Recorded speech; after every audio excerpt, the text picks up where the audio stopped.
Hello and welcome to another video in our R Simplified series.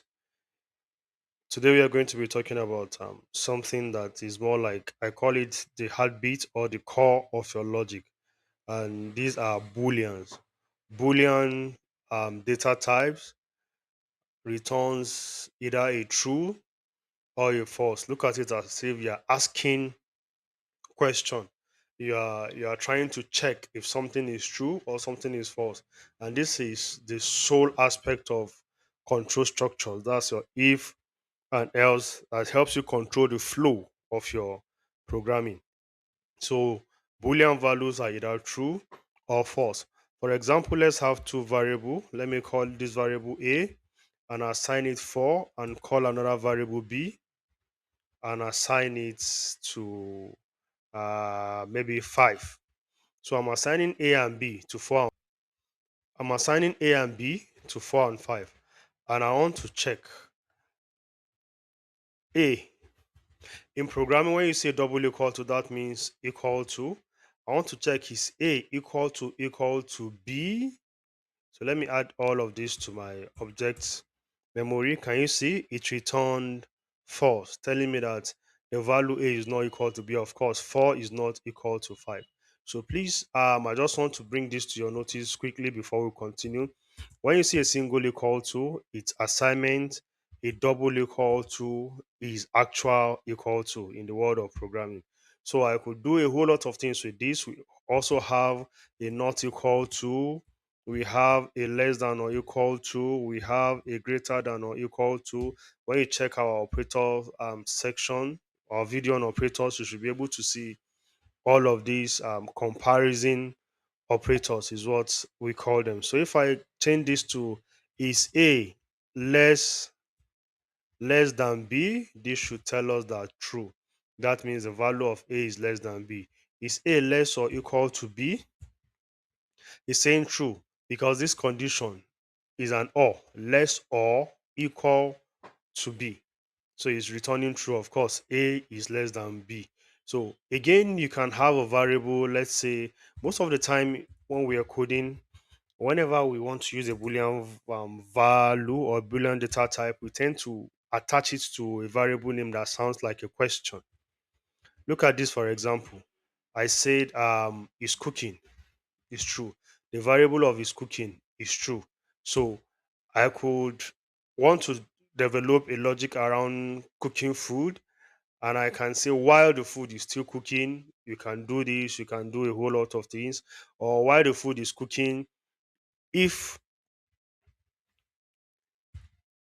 is cooking, which is true. If this food is cooking, what do I want to do?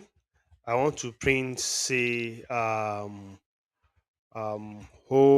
on a bit, something like this. So I have is cooking to be true, and I want to run this condition. What does it say? Hold on a bit. If I want to negate what I have, let's say the food is ready, and I want to use this condition, I could say if not is cooking, what do we see?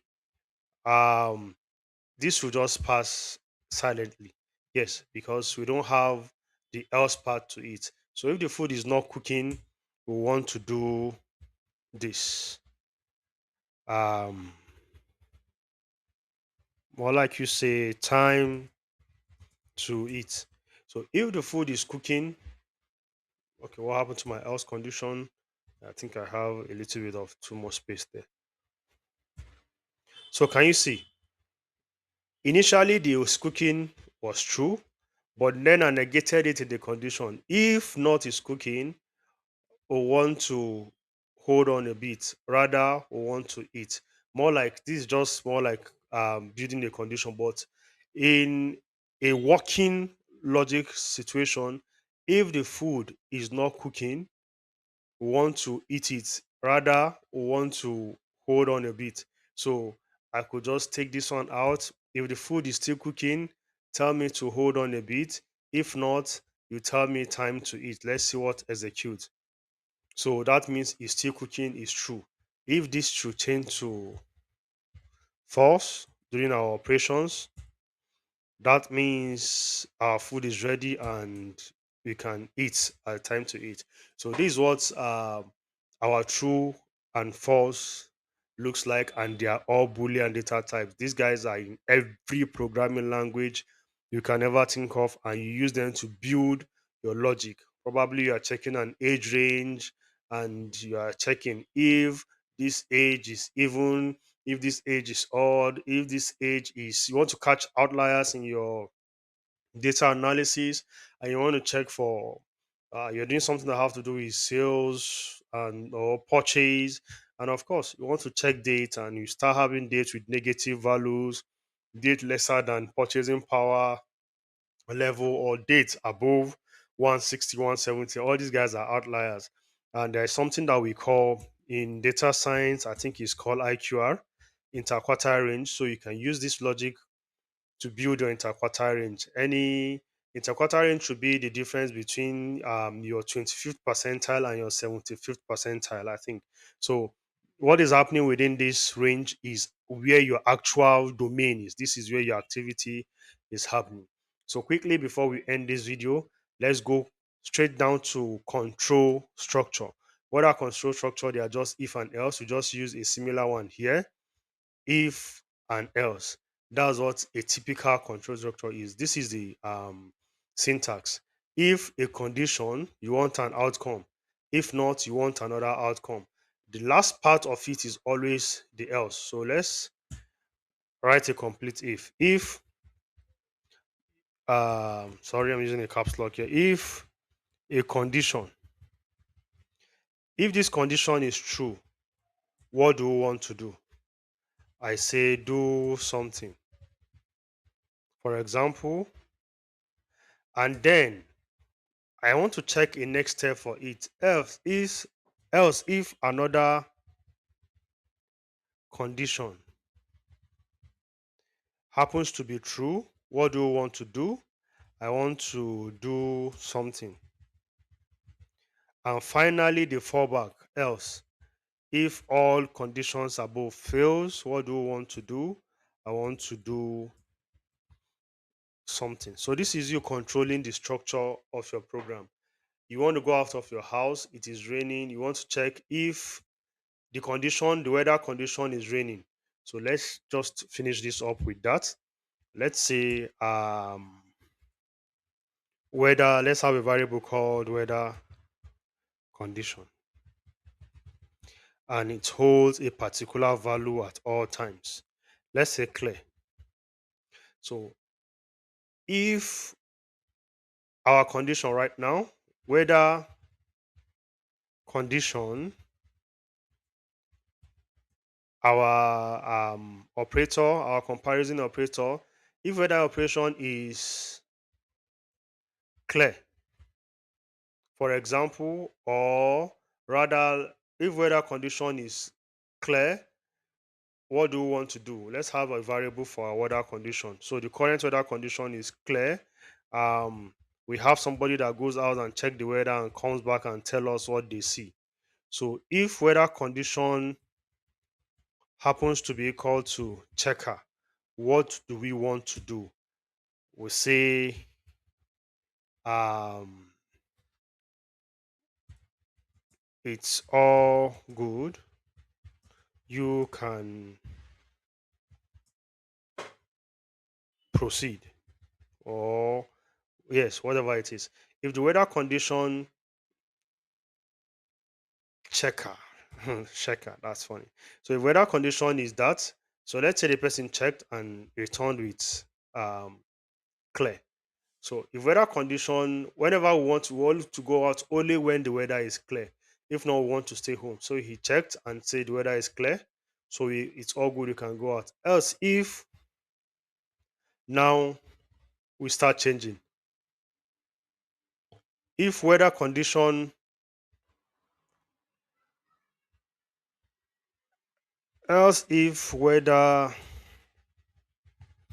condition is of course not equal to checker, we want to say